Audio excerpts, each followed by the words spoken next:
Assalamualaikum warahmatullahi wabarakatuh. Bismillah walhamdulillah wassalatu wassalamu ala rasulillah la haula wala quwata illa billah amma ba'dah. Anak-anakku, alhamdulillah pada kesempatan ini kita masih diberikan kesempatan guna untuk menjalankan tugas kita, yaitu adalah menuntut ilmu. Kita tahu dalam hadis disebutkan thalabul ilmi faridatun alal kulli muslimin wa muslimatin. Menuntut ilmu itu hukumnya wajib atas muslim laki-laki dan muslim perempuan. Dalam keadaan seperti ini kita tetap harus belajar. Meskipun kondisi seperti ini kita tidak bisa bertemu langsung, kita tetap harus menjalankan kewajiban menuntut ilmu ini walaupun dengan cara online. Saya harap kalian tetap semangat mengikuti pembelajaran online ini demi masa depan kalian semua. Baik, untuk menyingkat waktu, kita langsung pada pembahasan materi SKI berikut ini. Marilah kita awali pembelajaran pada kesempatan ini dengan membaca basmalah bersama. Bismillahirrahmanirrahim. Baiklah anak-anakku, pada kesempatan kali ini kita akan mempelajari mata pelajaran SKI yang pada kesempatan ini kita mempelajari bab 1 tentang Khulafaur Rasyidin, cermin akhlak Rasulullah Shallallahu Alaihi Wasallam. Pada bab ini kita nanti akan mempelajari poin besar, ya. Ada 3 poin besar yang akan kita pelajari pada bab ini. Pertama, membahas tentang sejarah Khulafaur Rasyidin. Kemudian dilanjut model kepemimpinan Khulafaur Rasyidin, kemudian prestasi kepemimpinan Khulafaur Rasyidin. Baiklah, langsung saja kita membahas tentang pengertian Khulafaur Rasyidin. Ya. Setelah wafatnya Nabi Muhammad SAW pada tahun 632 Masehi, pemerintahan Islam dipimpin oleh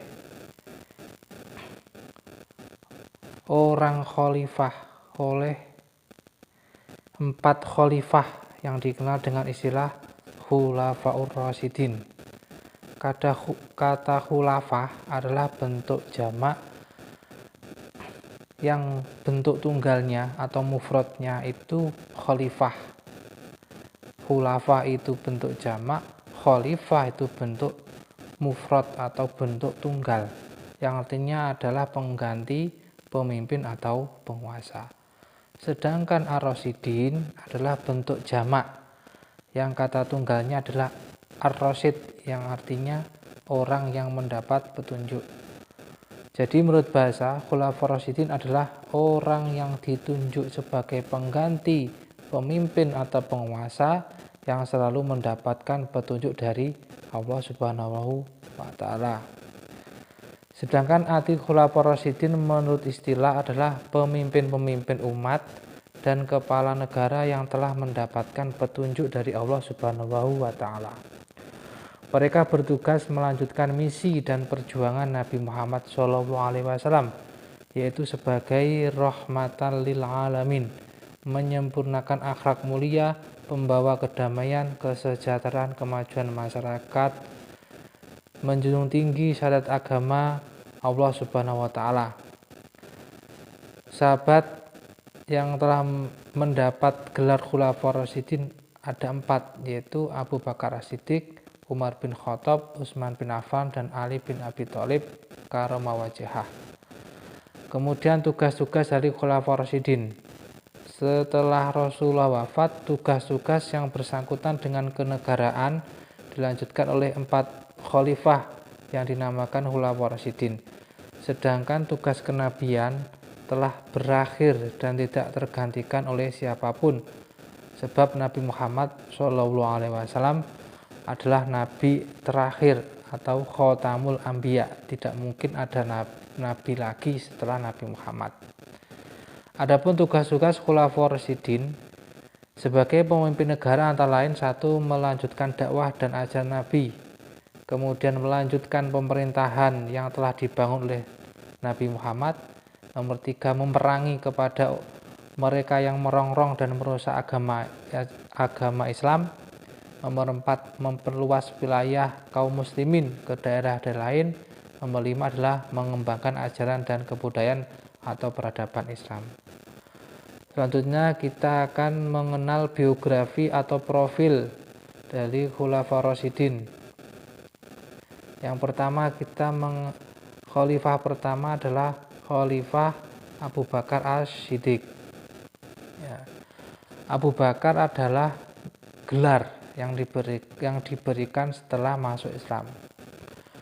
Nama sebelum Islam adalah Abul Ka'bah.